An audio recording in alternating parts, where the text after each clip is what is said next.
We are back at it again here with another video with Invest for Tomorrow. To the first time viewers and investors, welcome to the channel. To all subscribers, welcome back. I'll ask for returns for you guys to smash that like button. And here we are with SENS Stock, Muln Automotive Inc.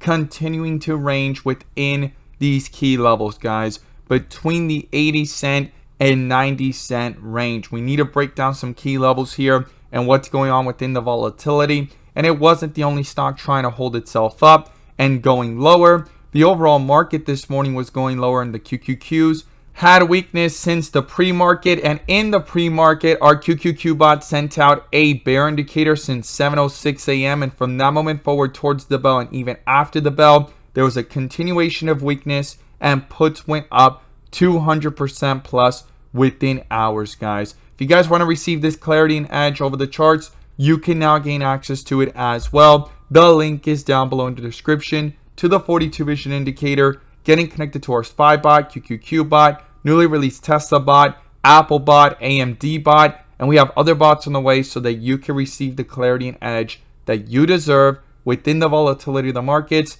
to maximize on opportunities. So here we are with SENS Stock ranging within this tight spot. We have some key levels to talk about, and everything is pointing towards the bears trying to tear this down. But we need to break it down. Before we do, I want to share with you guys the home run opportunity I mentioned this morning over at the Discord. And as you see popping up here on the screen, these are some of the home runs that we found within the last week. And even though it's not guaranteed to be this way, we strive for opportunities like these every single day.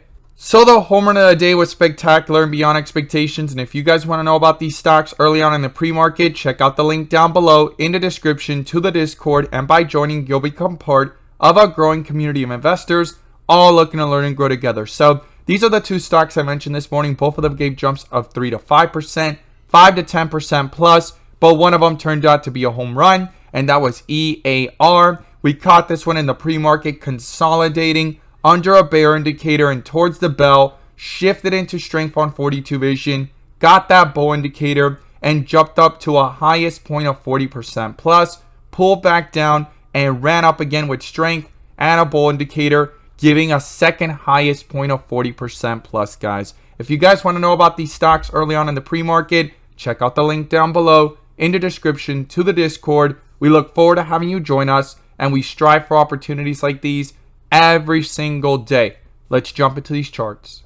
So here we are with SENS Stock, and as I stated earlier in the video, ranging within this 80 cent to 90 cent range. And we need to talk about these key levels and what the charts are showing. I'm going to pull up the bull and bear indicators, which you can now gain access to as well. The link is down below in the description to the 42 vision indicator, getting connected to our SPY bot, QQQ bot, newly released Tesla bot, and we have other bots on the way so that you can receive the clarity and edge that you deserve within the volatility of the markets. And you can now join the members using these resources to maximize in either direction by receiving this clarity and edge over the charts. And in today's video, I'm going to pull up the inflow versus outflow indicator that adds that extra layer of confirmation and gives us that edge within the volatility. So here we are with SENS Stock under a bear indicator on the 30-minute. The outflows continue to dominate. And the last time that the inflows actually crossed the midpoint and dominated on this chart, and it went up nearly 30 to 50% plus within a single day,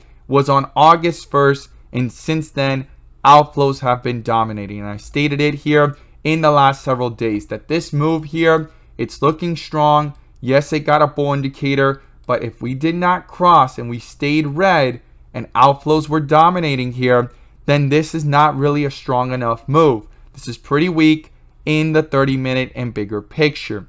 Now, we have been zooming in within the volatility on the 15-minute to see how things have been looking. And yes, inflows got crossed here. You could see that right there. They got crossed, and then they actually stayed above the midpoint. Every time it actually stagnated or sat sideways, it went back to green. And these were the two recent runs, and you could see it right there, followed by that bull indicator, no bear indicator, and continuation of strength. Now, yesterday we got a bear indicator at the bell. Outflows got crossed. The midpoint went ahead and got loss of traction. We pulled away from it. There was no strong hold there. Things got weaker. You see it reflect in the chart. Things came back up, got a bull indicator here, crossed the inflows again as they were dominating, and I stated in yesterday's video, I'm going to watch if this bull indicator can hold up or if it gets canceled out by a bear indicator, which surely happened, and if the inflows held up or got crossed, right? And things went right back down below the midpoint.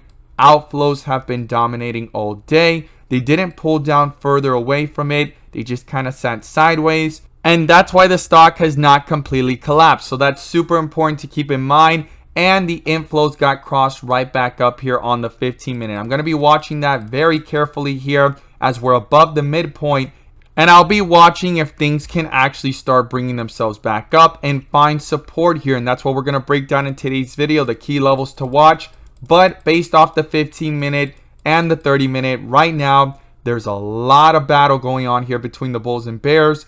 And it's trying to range within the same area. If it loses traction or break through support levels fairly quickly or pull further away from the midpoint and outflows start dominating, not just on the 15-minute, but continuation on the 30-minute, it's going to get a lot more weaker here and the bears are going to try to dominate. So I've been watching the 15-minute within the volatility, and then on the 30-minute here, we just got a bear indicator at 85 cents. It rejected right there when it tried to come back up there. We're back down towards 83 cents, and the first support is 82 cents. Below that is 80 cents, and if 80 cents get broken through, the next support is 78 cents, and then 75 cents. That's how tight I have things right now for the downside. To the upside, though, it's a little bit broader and bigger. 87 cents the high of the day, and then up here at 90 cents. And then you get to 93, and most importantly, $1, guys, is an important resistance level to the upside. And we saw how we rejected here at 90 cents, and yesterday, the day before that, actually 2 days ago, excuse me, at 93 cents. Those are key levels because based off the history of the chart, every time it came up to those levels, 90 to 93 cents, 95 cents, it has lost traction very, very fast. So it needs to break above that. If not, the bears are putting a hold on it. And that's exactly where the outflows started to begin, at around 90 cents to 95 cents. That is why these resistance levels are so important. Outflows have been dominating. Inflows have not picked up. I'm going to continue to watch on 42 vision and inflow versus outflow indicator. If this bear indicator can get canceled out, things can come right back up and a bull indicator pops up, as well as these inflows starting to pick up and try to get towards the midpoint. Even if they do not cross, I want to see this shift from red to green and get closer to the midpoint. And within the 15-minute, I'm going to be watching within the volatility if it could stay above the midpoint, or is it going to cross and go lower, guys? Because once it crosses, it could start to reflect and test support levels that we talked about here in today's video at 82 cents all the way back down towards 78 cents. Super, super important. And the 30-minute has been dominated by outflows. But if the inflows can pick up and pull away from the midpoint, I'm going to be watching if that can roll over. And even if the 30-minute just changes to green, even if it doesn't cross the midpoint just yet, but it's trying to bring itself back up, it's going to be very interesting. And it could be the beginning of some strength. If not, outflows so far in the bigger picture. And right now on the 15-minute, it's in a tight area. Outflows are going to be dominating as they have for the last several days and weeks, guys. As always, guys, thank you guys so much for watching, and let's make some money.